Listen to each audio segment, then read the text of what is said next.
Hello my friends and welcome back. It's Monday, so happy Monday to you. You and I were going to survive this week up until Friday, mark my words. But you know who might not survive? That's the North Korean troops in Russia in Kursk, because now we actually know where they are stationed and into what unit they are deployed to. I'll read you a thread, and it's not a unit you want to be part of. The DPRK soldiers will be assigned to K-Battalions, made up of platoons of 30 persons. The K-Battalions will be assigned to the Russian Federation's Ukrainian POW murdering 810th Naval Infantry Brigade Marines, which are currently assigned to the Kursk AO. 810th Naval Infantry Brigade of the Russian Federation is infamous for their war crimes, and there are many reports about it and many proof of photos and videos about it. So they are knowingly, the North Koreans are knowingly sent to one of the worst Russian brigades that don't regard human life at all on both sides. I mean, I don't think that's a mistake. This is deliberate. Each platoon will be assigned 3 Russian commanders from the 810th. Translators, weapons, ammunition, and rations. The soldiers are taught to understand rudimentary Russian phrases and commands like advance, evacuate, and I am wounded. Well, I can tell you, my friends, that yes, you can learn the phrase I am wounded in Russian, but it has no effect on the battlefield because Russian army is infamous for the lack of medicine and lack of frontline doctors they have or don't have actually, because it's cannon fodder. Why you gotta fix it up if it's gonna die tomorrow anyway? So, yeah, you can yell I am wounded with a crazy Korean accent, but nobody will react to it. Now, on the standpoint of South Korea, the situation with the North Korea, they have been locked in this war for almost a century actually, almost, not quite.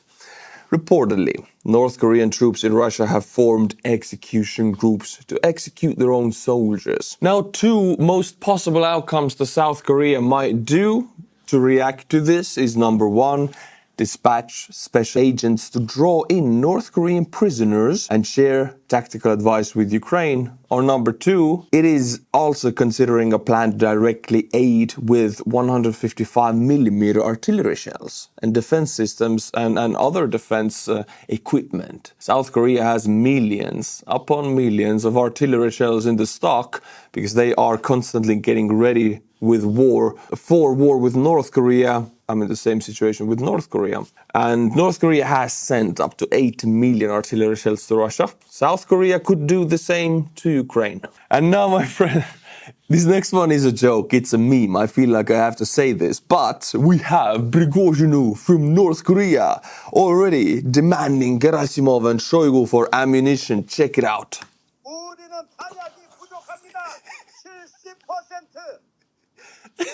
You can't. Okay, but I don't know, maybe I shouldn't laugh about this because I know what's behind him. I've seen the video.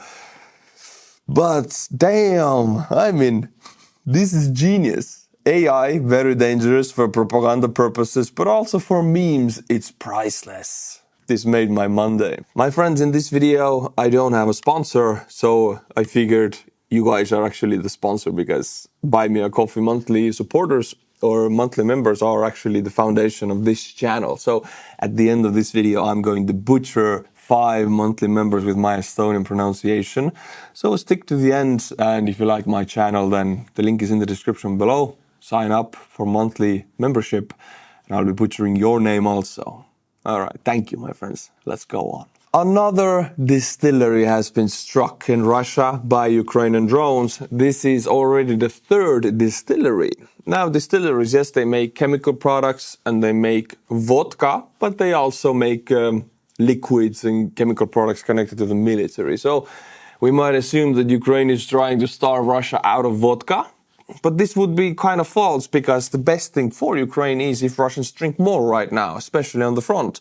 So I don't think it's Ukraine trying to make a vodka deficit in Russia. I think these distilleries are connected to making some chemical solutions for the Russian war effort, for jet fuel, rocket fuel, any kind of liquids or explosives that can be made in distilleries. A 3rd distillery has been struck. This is a pattern. Ukrainians are hunting down Russian distilleries. Now, I don't know why. I don't really know. If you do, put it in the comments. I would love to know why they do it. But there are plenty of videos about the last attack which happened in Novokopyorsk, Voronezh Oblast. My friends, this next news, in the 90s we read about it, it's okay. But now, all of European countries have gotten control about this, but not Russia. Russia actually stopped statistics about HIV cases in Russia 20 years ago. They stopped sharing the statistics, but now HIV skyrockets in the Russian army, HIV cases. And you might say, oh, wow, how is this possible? Well, I cannot say anything. It's the YouTube overlords. I'm sorry, I cannot mention some stuff, but the things they do in the Russian army, for some reason, I don't know why, is how the HIV passes from one man to another man. Don't ask me. They do that stuff there. I don't know why. The number of registered HIV cases in the Russian army has increased sharply since the start of the war in Ukraine. The defense ministry is worried that foreign agents will find out about it. The number of registered HIV cases among Russian military personnel in the fourth quarter of 2023 increased 20 times, compared to the pre-war figures, with a peak growth of cases registered after mobilization. This is stated as a scientific article by doctors from the Ministry of Defense Structures, published by the military medical journal Verstka discovered. The thing is, in the Russian army, again, I have no idea why is it like it, but the punishment method is, you know what I'm talking about. This one man does it to another man. This is a punishment method in the Russian army, a hazing method of new guys coming into the unit. I don't know why they do it. Why is it like it? It's supposed to be a country of traditional values and family values and like marriage between man and wife. And they have this punishment method and disciplinary method in the Russian army. And now HIV is everywhere. It's very contradictory and strange. Maybe you have a better explanation of why is it like it. Now, my friends, we will touch upon the Russian economy because Russian central bank made a ballsy move. They raised the interest rate, central bank's interest rate in Russia, to the all-time high of 21%. And I'm no economist. I don't really know the direct impact of interest rate to anything, but as much as I do know with my limited understanding, interest rate makes the money to be borrowed. It makes money very expensive. And most of the business in all over the world, in globalized capitalist systems, all of the businesses work with loans, with borrowing. If money is expensive, businesses cannot grow because they cannot borrow. But in Russia, it's even worse because this interest rate is also connected to the loans in the past, because Russian banking system gives loans for the last 20 years out that it's connected with the central bank interest rate. So if they raise it, even old loans will raise in payments. You have to pay back a lot more, which now means that a lot of the companies will default on their payments because they have to pay out 20% more, which is insane. Russia's economic chaos. For 2 years, I have been convinced that attacking the Russian economy is the best option to end the Putin regime, to defeat Russia, to guarantee a Ukrainian victory. If the Russian central bank does not take aggressive action to stop the 27% inflation, it will waste time allowing the inflation to get even higher. There is literally nothing good about the Russian economy in the news right now. 27% inflation that the central bank is not fixing. The government continues even more reckless spending and printing money. Russia's oil production will drop significantly next month. Oil prices below $72 per barrel will force Moscow to devalue the ruble from the present $1 to equals 96 rubles to $1 equaling 122 to 135 rubles. This means that Russians will lose about 30% of their entire net worth, or their money will lose about 30% of their net worth. Everybody will lose 30% that has rubles, which is insane loss. So, as the average Russian spends more than 50% of his income on food, compared to Europe where the figure is only 15%, that same average Russian is getting closer every day to not being able to afford basic foodstuffs. Lower oil prices due to Saudi Arabia's already announced production hike, slowing demand from China, will force the Russian authorities to either dump their remaining reserves on the market or more likely devalue the ruble. The devaluation will trigger a new round of inflation, and instead of 27%, we will see figures around 40 to 45%. And that is just the beginning. So yeah, central bank raised interest to 21%, which is massive spike in interest rate. It's so high, money is so expensive in Russia right now, and companies will start going bankrupt. All of this will take time. This doesn't happen immediately. If I make this video and people don't see that tomorrow, next month or next quarter, they might say, oh, you're only barking and nothing happens. The Russian economy is raising a few percentage points. Yeah, it is raising because Putin is puking billions of dollars at the problem. But at some point that money will run out and the Russian economy is going to overheat. This is not my opinion. This is how economies work in the world. There's a certain set of rules how they do work, and if you puke money into one, it will overheat, especially when it all goes to the military production, which doesn't give a dime back to the GDP. So give it time. Give it a few quarters. Give it a half a year, give it a year, but it will happen. My friends, now I want to share, it's a cat video, but it's a cat video from Kursk. It's a Kursk cat loving the Ukrainian troops. Check it out. He smells the smell of freedom on these dudes and he cannot let go. I mean, the pheromones all over these dudes. The pheromones of freedom brought into Kursk. So yeah, hey, if I'd be that cat, I'd feel the same way. Kursk cat loves freedom. That's the title of this video. And again, I'll say it, for some reason, I don't see the videos like this coming from the Russian side. I mean, maybe they would eat the cat. I don't know. All right, my friends, this next video comes from the front. I don't really do frontal assault videos anymore, but every now and then Russians send a massive convoy and I cannot ignore it. I mean, this convoy, it's vehicles, one by one, assaulting Ukrainian positions right next to each other, and it's 20 vehicles. So it's one of the largest convoys of 2024, driving over no man's land. And we have the reactions from Ukrainians. We have a video here, FPV after FPV, picking them out one by one. It's a turkey shoot. The Russians are storming Vremysky Ledge, west of Vuhledar, with columns of equipment. Units of the separate presidential brigade destroy enemy equipment and hit about 20 pieces of equipment. Yes, and you might say, oh, Artur is cherry-picking videos, Ukrainians are actually retreating. Yes, my friends, they are. In some frontal areas, Russians are very slowly and methodically advancing, and Ukrainians are very slowly and methodically retreating. This is true, but this video is important still to show the massive scale of Russian losses. And again, Russians can keep up these losses as long as they keep bringing in 30 to 40,000 new troops to the military, or bringing in 10,000 North Koreans a month to their military. As soon as this stops, or as soon as Putin's spending to the military stops, there will be a collapse on the front. Doesn't happen yet? Give it a few months. Give it 6 months. Give it a year. Give it some time. It takes time, but it is important.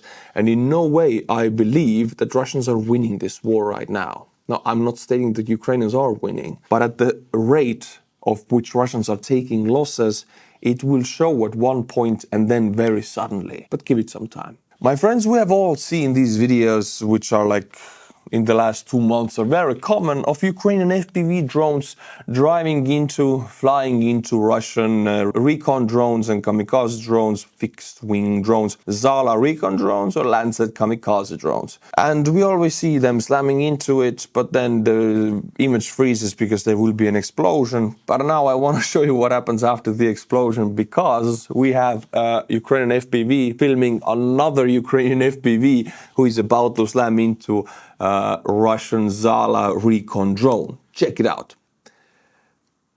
Boom! That's how it goes. Connects to it, huge explosion, and the drone goes down. Since none of us have seen this like aftermath of the explosion, I think it's really cool to share.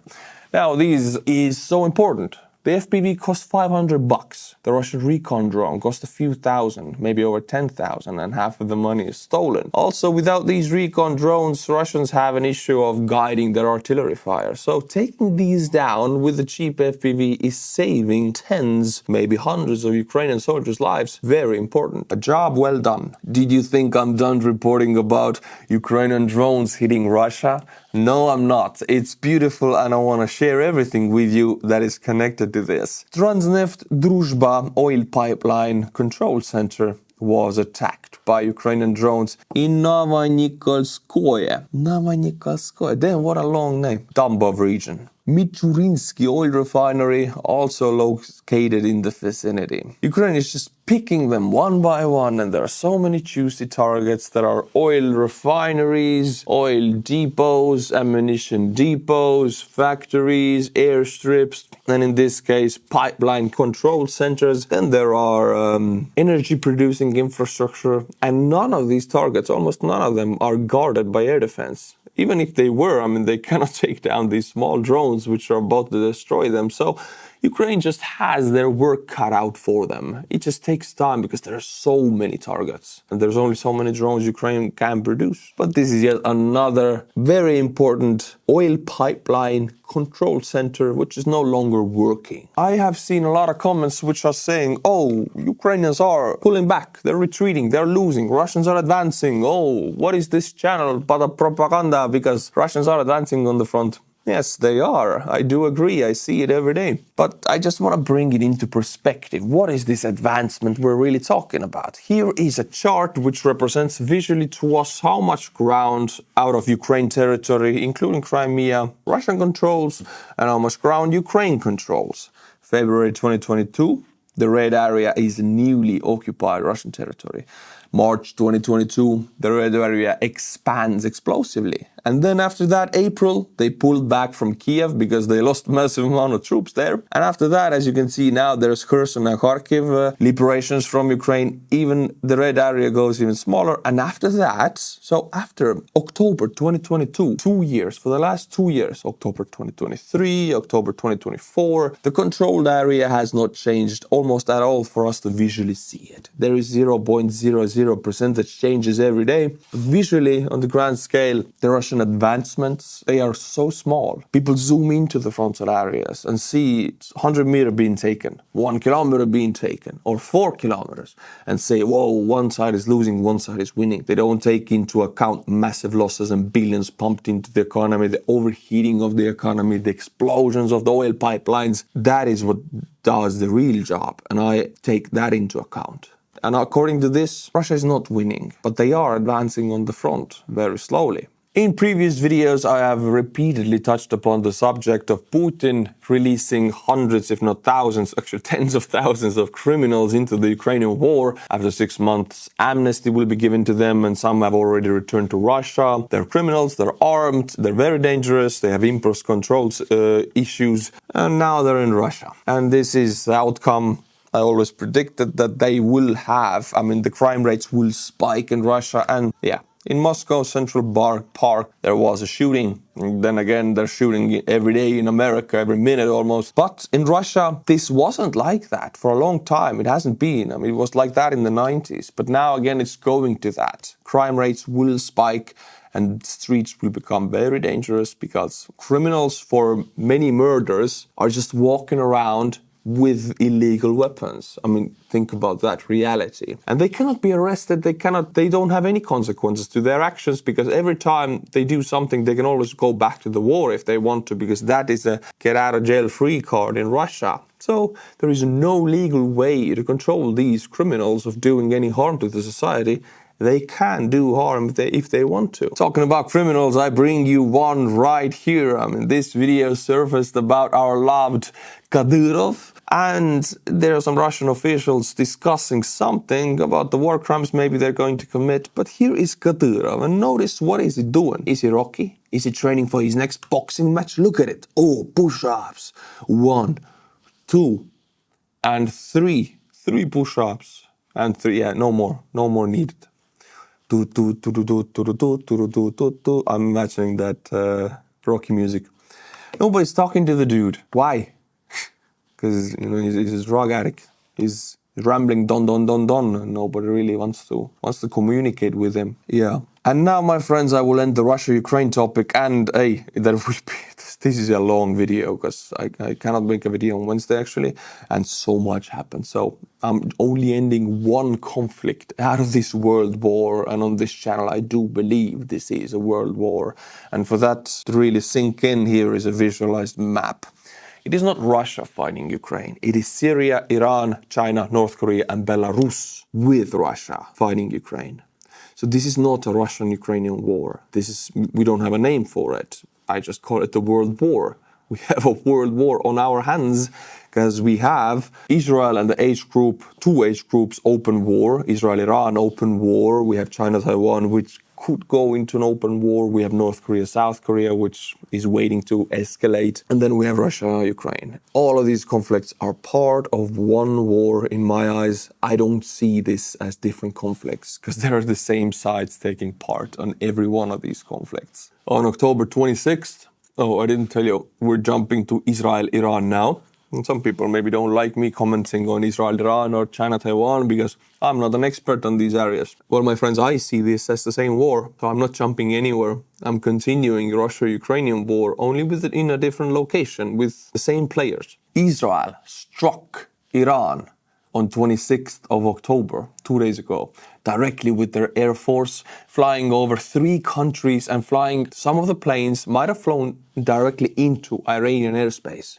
And Iranian air defense systems were S-300s and S-400s, which did not react, did not shoot down any Israeli planes, did not even see them. This is a massive blow to the Russian sale of S-300s and S-400s, a massive hit for the Iranian missile production and drone production capabilities. Let's go through all of the information because it was a very successful attack on the Israeli side. Israel's strike paralyzes Iran's missile production. On the night of October 6th, Israel retaliated against Iran for a missile attack on the October 1st. As a result of the attack, the most important component of Iran's ballistic missile production program was disabled. Recovery can take at least a year. It is also reported that Israel has also damaged the production of UAVs in Iran. Now, with that action, with that attack, it benefits Ukraine greatly because UAVs made in Iran are sent to Russia, which bombards Ukrainian civilians with them. So Israel just helped Ukraine big time with this attack. What was destroyed? Some of these destructions have been seen in satellite imagery and some of them are just verbal confirmations of the pilots who did it, who flew the aircraft. 4 S-300 air defense systems near Tehran, 12 solid fuel mixers for missiles, a drone factory, a nuclear research site in Parchin. Now, this nuclear research site is almost 15 years ago. It was connected to Iran's weaponized nuclear program. And after that, it's a civilian nuclear program, peaceful nuclear program. So hitting that, that site is Iran's one of the most important nuclear sites. Whatever they do with it, a nuclear reactor for civilian electricity or a nuclear weapon, anyway, it is now damaged. More and more details are seething out from the Israeli operation in Iran. Apparently, Israeli fighters' jets were operating hours in Syrian and Iraqi airspace without a single loss. The Russian-made air defense systems such as S-300 and S-400 completely failed in detecting those aerial vehicles, let alone fending them off. The following targets were destroyed, and I radioed the targets already, but the fact that the Israeli planes flew hours in Iraq and Syria, and some planes, we don't have confirmation, but some planes might have flown into Iranian airspace. No losses on the Israeli side. This is a massive air operation involving over 100 planes, actually. 100 planes and air tankers. This is a very ambitious attack, and it was executed to perfection. It appears that Israeli aircraft used Jordanian and Iraqi airspace to strike military radars in Iraq and Syria, aiming to take out radar systems before launching missiles towards Iran, thus avoiding any direct entry into Iranian airspace. Israeli sources report that 20 sites in Iran, all military targets, were struck. This suggests Israel has decided to respond in kind to Iran's October 1st attack, which similarly targeted military facilities. But the difference between these two attacks is that Israeli missiles all hit the targets. They are Western missiles. They're very expensive and very precise. And Israel took no losses. And about the ambitiousness of this plan, I'll read you one more very short thread about the air tanking capabilities. And these, if you have 100 plus fighter jets, and they need to be refueled in the air because they're flying over 2,000 kilometers to strike targets 2 countries away. Very ambitious, and it was executed to perfection, and I love it so much. So, when I saw these first reports of the last nights and read aircraft were used, I knew two things. One, aerial refuel was necessary, and B, air defense suppression was necessary. But rather than try to be first to say it, I decided to wait more information. Let's begin. This will be a boost for F-35 sales. Recent Russian disinformation criticizing the F-35 is now proven false. And what Israel did is exactly what the United States very much wanted to know about the F-35. What's the airstrike performance of it? Especially against Iran. And not only against Iran, but this was very directly F-35 versus Russian S-300 and S-400 radar systems, and they could not see it, could not detect it, could not react, and to the result of it, they were destroyed. So F-35 won that by a landslide. It's a very great fighter platform, and I do think, the sales of it will be boosted because United States ally used a United States weapon system to a great effect. Do you see a pattern here that could be repeated in Ukraine? If Ukrainians used HIMARS to a great effect, Estonia is ordering HIMARS. Many countries around the world are ordering HIMARS to billions of profit to the United States. Same could be done to other weapon systems that the United States can send to Ukraine. They can be used to a great effect, generating tens of billions in sales worldwide for that weapon system for the United States. So, in my eyes again are connected. The United States sending their capable weapon systems to Ukraine will generate tens of billions of profit in sales for the United States. And here we see leaked footage from Iran. Again, this is a UAV factory and it's near Tehran. And it's just, it's stones and rubble left of it. Beautiful job by Israeli Air Force. And now, my friends, for the last topic of today's video, and one of the most important ones, because in Georgia, the country, not the state. In Georgia, there were the most important elections that the country has ever held. These elections, like the Moldovan elections 1 week ago, they choose the path basically into Russian family, into Russian sphere of influence, or out of it. And it's up to the people. And we know the election results. Georgian Dream, the ruling party and the very much pro-Russian party, won by 54%. But this is the official data. And now we will go through almost all of the videos when we can see that this election was a fraud, which it was. There's so many videos showing everything you should not do as a functioning democracy. And we'll begin. After this, you will just know most about the Georgian elections. I will begin first of all with a call out, because in Georgia, the president and the opposition, united opposition of four parties, all of their leaders, including the country's running president, have declared these elections a Russian scam, a Russian influence operation. And they do not recognize it. Europe doesn't recognize it. The West doesn't recognize it. And Georgian president and opposition leaders are calling out today people, Georgian time, 7 p.m., people to go to the streets and protests will begin. And 2014 Maidan in Ukraine, that made a huge difference. I will read you a thread which I do believe in. All Georgians who are waiting for the West to somehow save you and declare these elections that word. Don't waste your hope. The only ones capable of defending democracy and freedom in Georgia are you all. Revolution is the solution. Otherwise, you will be Belarus. There is a choice to be made right now. The more I live, the more I realize just how big of a feat Ukrainians pulled off during the Maidan revolution. We were just doing what was necessary, but I didn't realize that most people won't do what's necessary in circumstances like these. Yes. If Georgian people don't want to be under the boot of occupying Russians, that's it. It's simple as that. Revolution is in order. That's it. The country is steered by the ruling party, Georgian Dream, and the Ivanishvili oligarch right into the Russian bosom. If they want to change it, can't believe I'm saying this, but revolution is in order. Will not be a peaceful transition. Before we go to all of the videos of the election fraud, here is a list of countries, not yet officially because it's too soon, but whose foreign ministry's chairman has said that they don't recognize the elections. And the list is pretty long. Germany, Canada, Estonia, Ireland, Italy, Latvia, Lithuania, Poland, Sweden, and Ukraine. these countries already do not recognize Georgia's elections, declaring them not democratic and a Russian information operation or influence operation.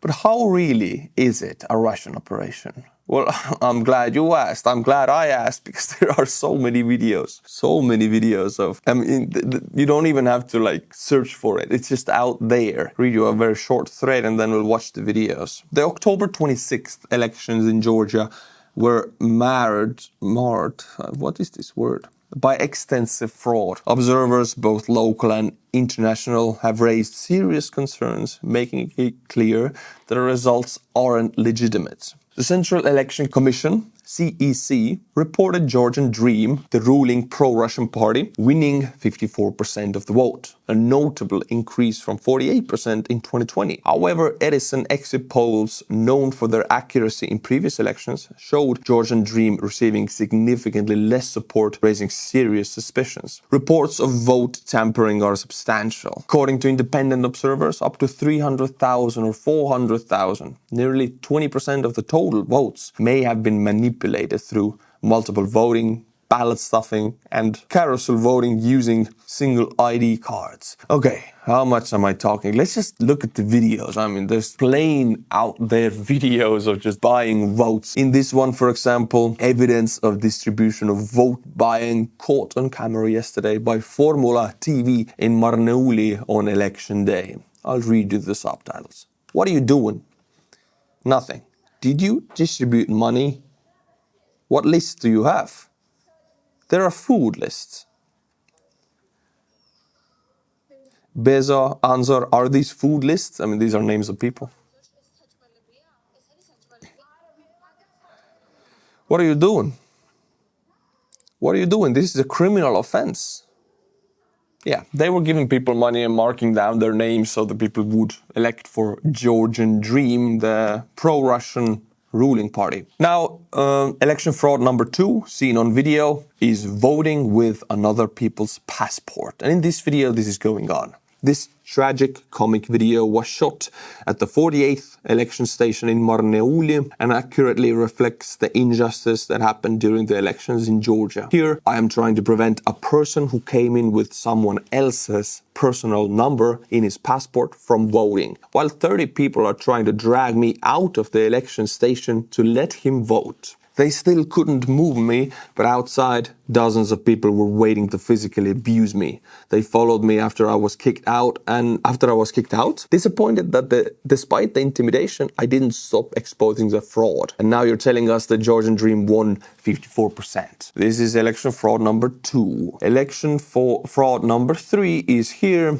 The MP leading Azerbaijan's observer mission claimed there was no violations in Georgia's election, while a voter behind him was seen taking a photo of her ballot. Photographing inside a voting booth is prohibited by law and is known as a method of so-called controlled voting. This is election fraud number 3. Election fraud number 4 in Georgia is at one of the polling stations, Georgian Dream voters are being given 2 ballots to vote. You can see it right on the video.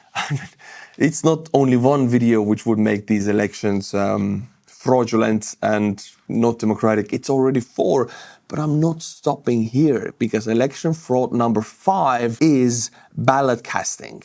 At the 69th voting station in Marneuli, our observer was assaulted for recording this, and in the video you can see a Georgian Dream elector just pushing 100 papers into the election box. And number 6, I mean, this is only what I counted. There are definitely more which I didn't see, but election fraud number 6 in Georgian Dream controlled pro-Russian elections. Look at the ballot paper. They marked number 1, or ruling party number, Georgian Dream, with a dot. You can see the dot right here. So that if you color the boxes, your vote will be counted.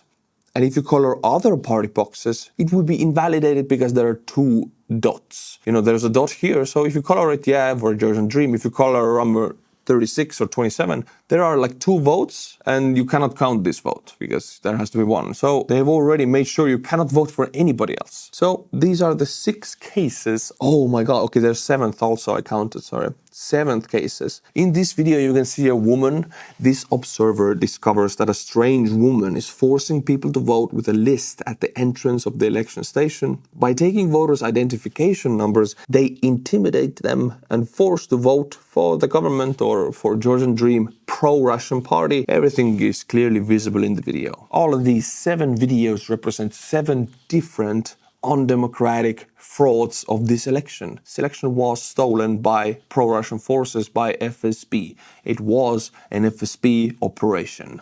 7 videos out of, I don't know how many because I couldn't count them all. You have seen it with your own eyes. You can make up your own mind about it. My friends, next video is supposed to be on Wednesday, but I cannot shoot on Wednesday because I will be filming a music video. So next video will be on Friday. So please be sure to be back on Friday. I would love to see you all back here and prove to you and me that we survived this week. But now, my friends, it is time for the first time in this week to butcher some Buy Me a Coffee monthly members. And they are the sponsor of this video because I don't have another sponsor today. I will read you 5 sponsors of this video with Estonian pronunciation. Lord James, Dennis Stone, Jackson Legge. Damn, Jackson, you have been back and back and back for like 10 times. I love it. Fifth Själ Follies. Is that your real name? Brad Higerd.